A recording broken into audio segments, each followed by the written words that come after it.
है जहां पर छाया तपो ब्रह्मविदो वदन्ति। अब वहां पर छाया और आत्म की बात कही गई, जीवात्मा और परमात्मा, या शुद्ध चेतन और अहम। जीवात्मा माने अहम और परमात्मा माने शुद्ध चेतन। सांख्य की भाषा में शुद्ध चेतन को परमात्मा कहते हैं, योग की भाषा में उसे ईश्वर कहते हैं, सांख्य की भाषा में उसे पुरुष कहते हैं, पुराण की भाषा में उसे परमात्मा कहते हैं, उपनिषद की भाषा में उसे ब्रह्म कहते हैं, शुद्ध चेतन। और छाया उसकी जो है वो जीव रूप में अवस्थित है, जो चिदाकाश के माध्यम से यानी चित्त में आविर्भूत हो रही, जो बुद्धि में अभिव्यक्त हो रहा, बुद्धिगत चेतन, ऐसे आप समझ लो। अब बुद्धिगत चेतन जो है, बुद्धि को प्रकाशित करने वाला, बुद्धि को धारण करने वाला जो चेतन, वो तो धर्म तत्व है। अब उस धर्म तत्व को जानने की या उस तत्व की अवधारणा आपको कैसे करनी पड़ेगी या कैसे आप कर सकते हैं? बिना इस साधन को अपनाए, बिना अन्नमय कोश, प्राणमय कोश, विज्ञानमय कोश, मनोमय कोश, आगे जब बढ़ेंगे अभी तो आनंदमय कोश में जाएंगे। ये पांचों कोश किससे संबंधित है? ये सारे के सारे आपके विज्ञान से संबंधित है। अन्नमय कोश, प्राणमय कोश, मनोमय कोश बीच में है, विज्ञान में आनंदमय कोश। इन पांचों कोशों से होकर के ही आप यात्रा करेंगे। और यह सब विज्ञान का क्षेत्र है, ये धर्म का क्षेत्र नहीं है, ये धर्म का विषय नहीं है, ये विज्ञान का विषय है। तो विज्ञान के परिप्रेक्ष्य में ही आप उस धर्म की अवधारणा को धारण कर सकते हैं। दूसरा कोई रास्ता ही नहीं मेरे विचार में। क्या कोई रास्ता?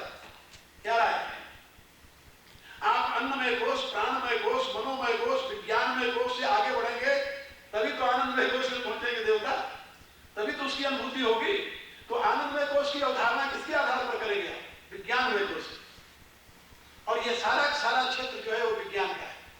तो मैं आप लोगों से निवेदन कर रहा था कि हमने ये जो विषय रखा विज्ञान के परिप्रेक्ष्य में धर्म की अवधारणा, उसके पीछे एक दृष्टि थी। और ये सिद्धांत है सांख्य का, ये सिद्धांत है योग का, उपनिषदों में इस सिद्धांत की व्याख्या है। तो वो मैं आप लोगों से निवेदन कर रहा था कि जो स्थिति आपकी यहाँ पिंड में है वही ब्रह्मांड में है। ये जो चिदांश आपका है, धारण करने वाली आत्मा जिसे कहते हो आप, उसका संबंध धर्म से, उसी को धर्म कहा गया है। कहीं कहीं धर्म और परम धर्म ऐसा भी संकेत है, धर्म के साथ परम धर्म भी लगा हुआ है। वहां पर भी वो परम धर्म जहां पर संकेत है वहां परमात्मा से संबंधित है। और इसीलिए बृहदारण्यक उपनिषद में बताया गया सत्य ही धर्म है, धर्म ही सत्य है। तो वहां पर भी उसी का संकेत है। और जहां पर हमारे यहाँ धर्म मार्ग की बात की गई, धर्म की साधना की बात की गई, वहां पर भी उसी का अभिप्राय है कि उस परम तत्व तक पहुंचने के लिए साधना अपनाइए, क्योंकि बिना साधना में उस परम तत्व को नहीं जान सकते। अर्जुन क्या कह रहा है भगवान से? हमें जो हमारा जो चित्त भ्रमित हुआ है किसके विषय हुआ है? धर्म सम्मूढ़ चेता, धर्म के विषय में मेरी बुद्धि मोहित हुई है। और यह श्रेयस्या निश्चितम पुरोहितम में शिष्यस्ते साधनाओं का प्रपन्न, मुझे आप उस धर्म का उपदेश दे जो श्रेयस करो। और श्रेयस कर धर्म के विषय में भगवान ने व्याख्या करते हुए ऐसा ते गीता सांख्य बुद्धि योगम तो इमाम सुनो बुद्धिया युक्तो या पात्र कर्म बंधन प्रहास्य नेहा विक्रम नास्ति प्रत्यवाय विद्यते स्वल्पमप्यस्य धर्मस्य त्रायते महतो भया। गीता में भगवान ने 9वें अध्याय में कहा कि प्रत्यक्षावगमन धर्मम शुष्कम कर्तुमभ्य, ये धर्म प्रत्यक्ष धर्म है। धर्म के दो भेद किए गीता में, एक तो त्रयी धर्म कर दिया, त्रयी धर्म जो मैं बता रहा था, प्राकृत धर्म, और एक अप्राकृत धर्म, आत्म धर्म, जो भगवान ने कहा है स्वधर्म में निधनम श्रेय, वहां पर आत्मधर्म की चर्चा की है, प्राकृत धर्म की नहीं की है। मेरे कहने का अभिप्राय कि धर्म की अवधारणा जो है वो इस बुद्धि के प्रकाश में ही की जा सकती है। और बुद्धि विज्ञान स्वरूपा है, इसमें कोई संदेह नहीं। सारे विज्ञान बुद्धि के ही प्रकाश है, बुद्धि के ही विकास है, बुद्धि के ही विलास है। यदि कहा जाए कि बुद्धि का ही विलास विज्ञान है तो कुछ नहीं, इसमें कोई संदेह नहीं। क्योंकि बुद्धि से ऊपर के वो तो अव्यक्त है, उसका कोई अपना विषय नहीं, और न वो किसी का विषय है। ये सारी सृष्टि को विज्ञान में ही क्यों मानते हैं? सांख्य शास्त्र कहता है कि ये सारी सृष्टि जो है बुद्धि का ही विलास है, और बुद्धि ही विज्ञान है। बुद्धि से अलग विज्ञान का कोई परिकल्पना नहीं कर सकते आप। बुद्धि ही विज्ञान है और बुद्धि का ये सारा ये वैभव है, उसी का विलास है। बुद्धि से ही अहम उत्पन्न होता है, अहम से ही मन उत्पन्न होता है, अहम से ही पंच महाभूत उत्पन्न होते हैं, पंच तन्मात्राएं उत्पन्न होती हैं, अहम से ही 5 ज्ञान इंद्रियां, 5 कर्म इंद्रियां उत्पन्न होती हैं।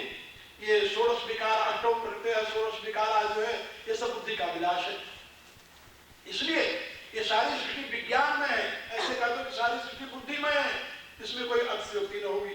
और इसी के आधार पर आप उस धर्म की अवधारणा कर सकते हैं, जो एक सत्ता है, धारक तत्व है, जो सारे विश्व को धारण किए हुए है, जिसमें हिंदू, मुसलमान, ईसाई, पारसी का भेद नहीं है, जो मानव मात्र की बुद्धि के लिए ग्राह्य है, जो मानव मात्र की बुद्धि का प्रकाशक है, जहां किसी प्रकार का भेद नहीं है। आप किसी से कहो, हम तो ये बात को समझाते हैं, विदेशियों को भी बड़े आराम से समझ लेते हैं।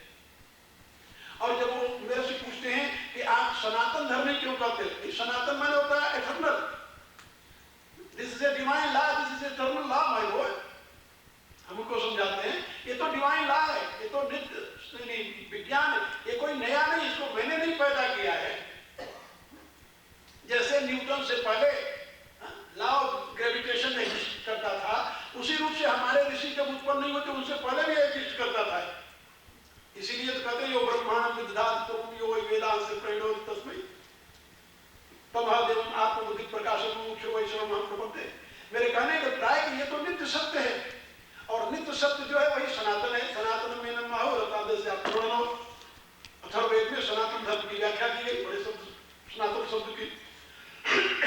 तो मैं आप लोगों से निवेदन कर रहा था कि विज्ञान और धर्म मनुष्य के लिए ये दोनों ही परमोपयोगी, परम अनिवार्य, और विज्ञान के परिप्रेक्ष्य में ही धर्म की अवधारणा, धर्म की हम धारणा क्यों नहीं किया, अवधारणा क्यों लगा दिए सब, क्योंकि साधक की अवस्था में तो अवधारणा ही होती है। क्या समझे, धारणा और धारणा में क्या अंतर है, ये भी जरा समझना। साधना की अवस्था में साधक के लिए, साधक जो कुछ करता है वो उसकी अवधारणा होती है, और सिद्धावस्था में जब अनुभूति आ जाती है तब वो धारक तत्व को देखता है, तब तो धारणा स्वरूप हो जाता है। तो जो सबसे पहले आप कल्पना कह लीजिए, तो जो कल्पना करते हैं साधना अवस्था में, वो तो पहले विज्ञान के आधार पर, अपने बोध के आधार पर ही करते हैं ना, कि और कोई दूसरा आधार होता है। यथार्थ बोध होने पर फिर आप धर्म में प्रतिष्ठित हो जाते हैं, और उस समय आप स्वयं धर्म स्वरूप हो जाते हैं। इसलिए विष्णु सहस्त्रनाम में परमात्मा का एक नाम है धर्म। आप लोगों ने पढ़ा होगा, विष्णु सहस्त्रनाम में परमात्मा का एक नाम धर्म है। महाभारत में पदे पदे इस बात को संकेत किया गया है, विष्णु पुराण में अनेकों बार इस बात को संकेत किया गया है कि धर्म शब्द से परमात्मा का ही अवबोधन कराया जाता है, धर्म शब्द से किसी दूसरे का अवबोधन नहीं होता। ये जो आजकल धर्म का अर्थ पूजा, धर्म का अर्थ पाठ, धर्म का अर्थ ये जो किए हैं कर्म कांड आदि सारा, ये सब इसलिए किए हैं कि जो कुछ परमात्मा से संबंधित होता है, क्या समझे, जो कुछ परमात्मा से संबंधित होता है सब धर्म है। और दूसरी यानी धारणा क्या है, हम आहुति देते हैं ना, तो आहुति में क्या करते हैं, इंद्राय स्वाहा इदम इंद्राय इदम न मम, तो न मम माने क्या, इस अवस्था में भी हम परमात्मा की अवधारणा करते हैं, यानी अपने प्रत्येक कर्म को परमात्मा के साथ जोड़ते हैं। जब हमारा कर्म परमात्मा के साथ जुड़ता है तभी वो धर्म बनता है। यदि हमारा कर्म परमात्मा के साथ हमें जुड़े तो क्या धर्म बनेगा, क्या क्या रहा आप लोगों, वैदिक विज्ञान कहता बिल्कुल नहीं। यदि तुम्हारा कर्म परमात्मा के साथ नहीं जुड़ा तो वो कर्म धर्म नहीं बन सकता, वो कर्म कर्म रहेगा। और कर्म का फल है भोग, धर्म का फल भोग कहीं नहीं बताया गया है, याद रखना। कर्म का फल जो है वो भोग है, क्योंकि कर्म भोगात्मक है, वो पाप पुण्यात्मक होता है, वो पवित्र और पवित्र होता है। दुनिया में कोई ऐसा व्यक्ति कर्मानुष्ठान कर ही नहीं सकता। भगवान ने गीता में एक बड़ा सुंदर उदाहरण दिया है, वो कहते हैं जैसे दुनिया में कोई आग नहीं जलाई जा सकती जिसमें से धुआं न निकलता हो। कोई आग जलाई जा सकती है क्या? इसी रूप से सर्वारंभाहि दोषेण धूमेरग्नि रेवादता। दुनिया में कोई ऐसा कर्म नहीं किया जा सकता जिसमें दोष न हो, जिसमें दोष नहीं। जैसे मैं आप लोगों के साथ चर्चा कर रहा हूं, यहां भी दोष है। ये मेरे उपदेश रूपी कर्म में भी दोष है। क्या दोष है भाई? कोई दोष दिखाई तो नहीं दे रहा? क्या दोष है? वो दोष मैं देख रहा हूं, आप लोग नहीं दिख रहे हो। वो दोष क्या है जानते हो? यदि मैं स्वयं को ज्ञाता न मानूं, स्वयं में अहम को स्वीकार न करूं, तो आप लोगों को उपदेश दे सकता हूं क्या? आप लोगों को कुछ कह सकता हूं क्या? तो आप लोगों के प्रति कुछ कहने के लिए हमें स्वयं में अहम को स्वीकार करना पड़ता है। और सबसे बड़ा दोष क्या है? उस असीम को सीमा में बांध देना। इससे बड़ा और कोई दोष नहीं। हमारे यहां पाप का अर्थ ही यही किया गया, अपान करोति पाप। उस अनंत में सीमा खींच देना। जब हम शांत बैठे रहते, बड़ा सुंदर भी मैं पढ़ रहा था को का अध्ययन में करता रहता हूं, उसमें एक बड़ा सुंदर प्रसंग है। और ऋषि कहता है कि जिस समय व्यक्ति बोलने लगता है, उसमें वो प्राण को वाणी में हवन करता है। और जब वो मौन होता है, उस समय वाणी जो है वो प्राण में हवन होती है। इसलिए मनुष्य का जीवन एक ज्ञात्मक है, सदैव यह करता रहता है। वक्ता हमेशा अपने प्राण को वाणी में हवन करता है। और प्राण रूपी पदार्थ को वाणी में हवन करना, इससे बड़ा और कर्म क्या हो सकता है? और इस कर्म करने के लिए, इस कर्मानुष्ठान के लिए वक्ता को अहम को धारण करना पड़ता है, असीम को सीमा में स्वीकार करना पड़ता है। और यही सबसे बड़ा दोष है। इसलिए मैं आप लोगों से निवेदन कर रहा था कि कर्म तभी धर्म बनता है जब वो उस परमात्मा के साथ जुड़ जाए, उस चिदांश के साथ जुड़ जाए, उस धारक सत्ता के साथ जुड़ जाए। कोई नाम जो हमें प्रयत्न नहीं पड़ता। मैं तो पश्चिम वालों को भी यही कहा करता हूं, कोई नाम देते रहो तो। एक कोई ऐसी सत्ता है जो धारण किए हुए है। तुम्हारे जीवन को धारण करने वाली जो सत्ता है वो तुम्हारा धर्म है। धर्म माने आत्मा यहां पर। और आत्मा से संबंधित जितने क्रियाकलाप हैं सब धर्म है। आखिर उपनिषदों में आप लोगों ने पढ़ा होगा, जो नहीं पढ़े उनके लिए बता रहा हूं। उपनिषदों में शरीर को भी आत्मा कहा है। शरीर एक मंत्र है, अंगुष्ठ मात्र पुरुष मध्यात्मन तिष्ठति। ये अंगूठे के बराबर पुरुष जो है वो आत्मा के मध्य में रहता है। यहाँ आत्मा का मध्य क्या होगा? अक्षी व्याप्ति आत्मा, उसका मध्य हो नहीं सकता कहीं। फिर उपनिषद वाक्य गलत हो जाएगा। वहां आत्मा माने शरीर है। वहां पर यानक से लेकर सिर तक इसके मध्य में जो हृदय आकाश है, वहां पर अंगुष्ठ मात्र पुरुष रहता है। वहां आत्मा माने शरीर है। आत्मा माने शरीर, आत्मा माने इंद्रियां। आपको जानकर आश्चर्य होगा, आत्मा माने शरीर, आत्मा माने इंद्रियां, आत्मा माने मन, आत्मा माने अहम, आत्मा माने बुद्धि, आत्मा माने जीव चिदांश, और आत्मा माने परमात्मा। ये आत्मा शब्द का इतने अर्थ में प्रयोग होता है उपनिषदों में। और जो कोई आत्मा माने परमात्मा ही करता रहे और सारे अर्थों को अनर्थ कर देगा फिर। इसलिए संस्तभ्यात्मान आत्मन जैसे तुम महाबाहो काम रूपम दुरात्मा, आत्मा से आत्मा को बस नहीं करो, क्या अर्थ करोगे? इसलिए आत्मा माने मन भी है, आत्मा माने बुद्धि है, आत्मा माने जहां तक चेतन का विस्तार है। मूलतः आत्मा तो आत्मा ही, लेकिन चेतन की अभिव्यक्ति होने के नाते शरीर को भी आत्मा कहा गया है। चेतन की अभिव्यक्ति होने के नाते इंद्रियों को भी आत्मा कहा गया है। चेतन की अभिव्यक्ति होने के नाते मन अहम को भी आत्मा कहा गया है। चेतन से प्रकाशित होने के नाते बुद्धि को आत्मा कहा गया है। और वह विशुद्ध आत्म तत्व तो चेतन तत्व है ही। इसलिए जैसे हम शरीर को भी पुरुष कह देते हैं, गीता में भगवान कहा क्षर पुरुष और अक्षर पुरुष, तो वहां क्षर को भी पुरुष का, क्षर को पुरुष क्यों कह दिया उन्होंने? क्षर तो पुरुष नहीं होता। पूर्णम करोति पुरुष, जो अपूर्ण को पूर्ण बनाता है वो पुरुष है। तो क्षर तो कभी अपूर्ण को पूर्ण बनाया नहीं, इसको कैसे पुरुष संज्ञा दी जा सकती है? लेकिन क्योंकि पुरुष का प्रकाश यहाँ पर अभिव्यक्त हुआ, इसलिए इसको पुरुष संज्ञा दी। तो मैं आप लोगों को बता रहा था कि वह धर्म तत्व जो है, मूल तत्व जो आत्म तत्व है, वो जहां तक उसका प्रकाश है वो सब धर्म से संबंधित है। इसलिए जो क्रिया आप आत्मा से संबंधित, परमात्मा से संबंधित करते हो, उसकी धर्म संज्ञा होती है। जो क्रिया आत्मा परमात्मा से संबंधित नहीं है, उसकी धर्म संज्ञा नहीं होती। वो धर्म संज्ञा नहीं प्राप्त करता, वो कर्म संज्ञा प्राप्त करता है। इसलिए यहाँ पर मैंने ये प्रसंग रखा कि भाई विज्ञान के परिप्रेक्ष्य में धर्म की अवधारणा हर एक व्यक्ति अपने बुद्धि के प्रकाश में ही उस आत्म स्वरूप की अवधारणा ही करता है। उसकी धारणा क्या करेगा? साधना की अवस्था में या साधक के लिए तुम परमात्मा की अवधारणा ही करोगे। कितनी मात्रा में कर सकते हो? परमात्मा कैसा है ये तो पूर्ण ज्ञान तो जो पूर्ण प्रज्ञा वही करेगा, लेकिन साधक के लिए इससे सुंदर और कोई यानी विधा नहीं हो सकती। इसलिए यहाँ पर विज्ञान के परिप्रेक्ष्य में धर्म की अवधारणा ये विषय रखा गया। और मुझे विश्वास है कि आप लोग धर्म और विज्ञान इन दोनों के संबंध को भी समझ जाएंगे। मेरे से कोई पूछे धर्म और विज्ञान का क्या संबंध है, मैं कहूंगा जो शरीर और आत्मा का है, जो शरीर और आत्मा का संबंध है, धर्म और विज्ञान का संबंध है। क्यों? धारक तत्व जो है वो आत्मा है, धर्म है, और जिसको धारण किए हुए है वो विज्ञान है।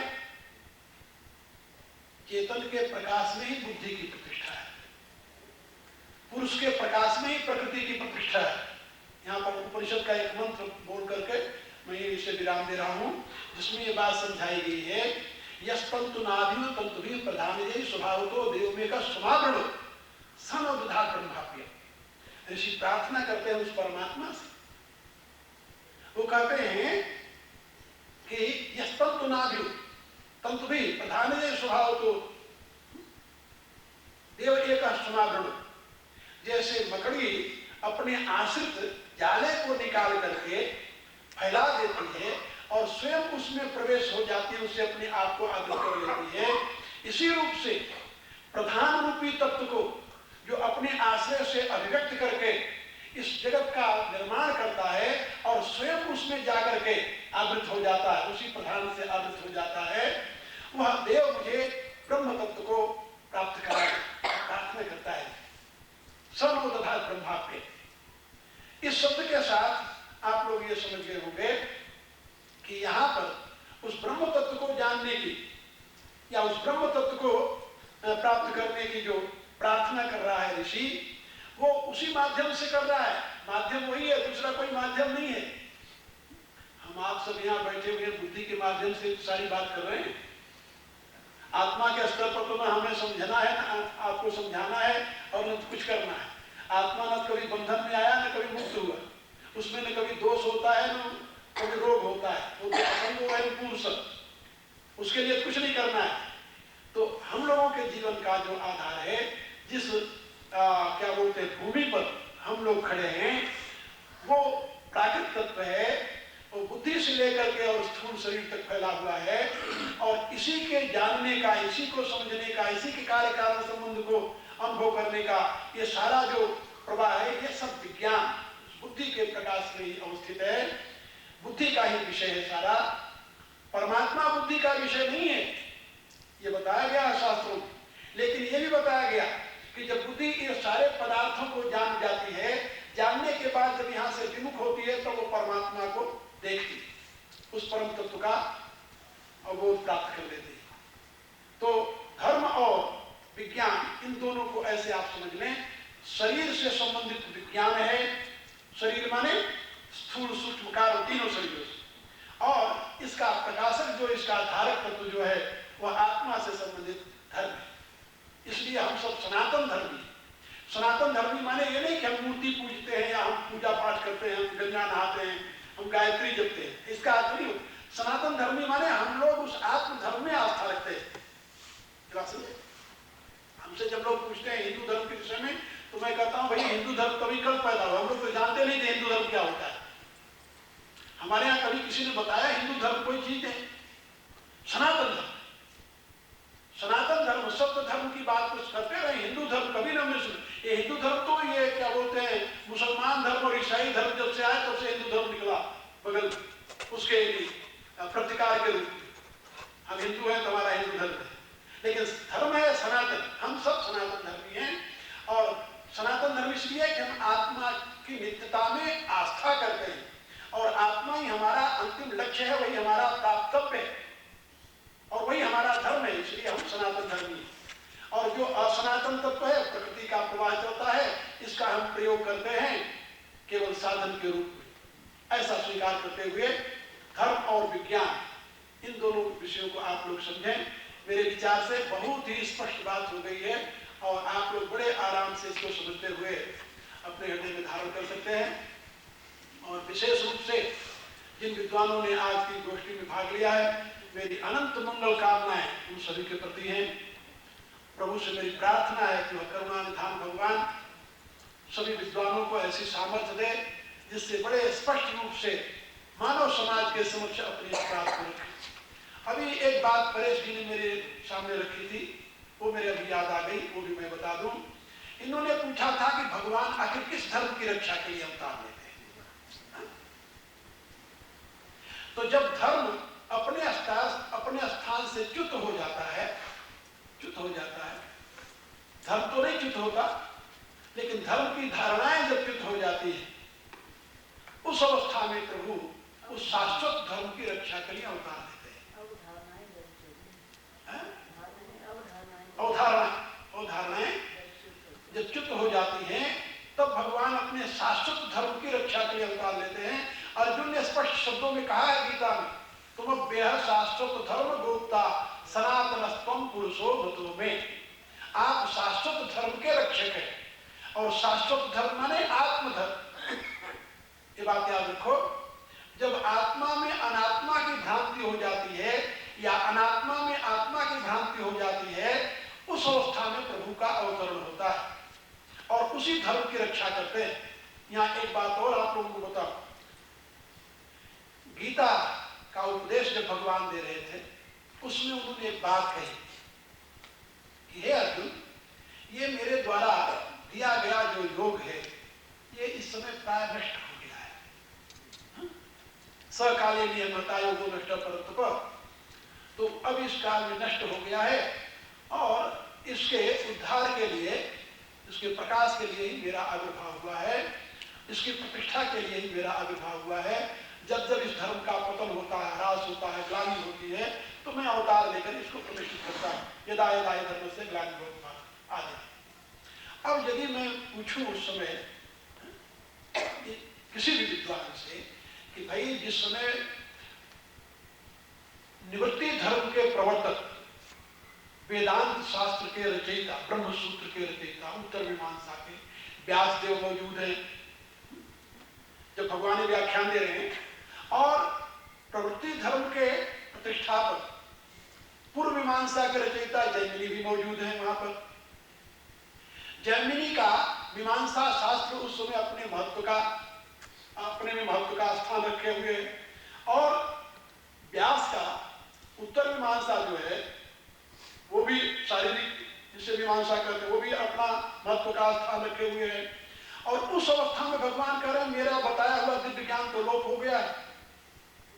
यदि भगवान को उत्तर मीमांसा और पूर्व मीमांसा के धर्मों की व्याख्या करनी होती तो भगवान ऐसा क्यों कहते कि मेरे बताया हुआ ज्ञान तो लोप हो गया है। इसका अभिप्राय कि उत्तर मीमांसा ने या पूर्व मीमांसा ने भगवान के उस दिव्य ज्ञान को यथावत प्रतिष्ठित नहीं किया। जैसा कि उन्होंने कहा है कि जो ज्ञान मैंने सृष्टि के आदि में दिया था, गीता के परिप्रेक्ष्य में देखिए आप, जो सृष्टि के आदि मैंने ज्ञान दिया था वो इस समय लुप्त हो गया है।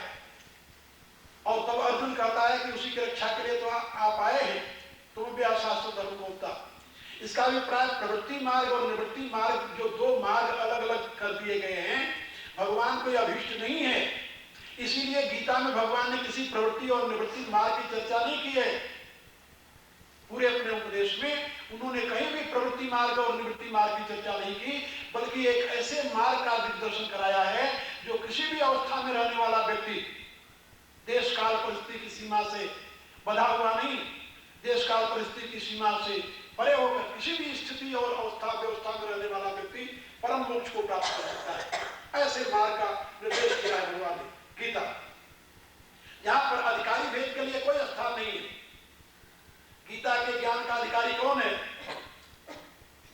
भगवान कहते हैं अपिचेत सुदुराचा भजते मानने, साधु एवं समुद्र समय क्षिप्रम बोध धर्मात्मा नहीं गच्छति, अभी तुरंत धर्मात्मा हो जाएगा वो।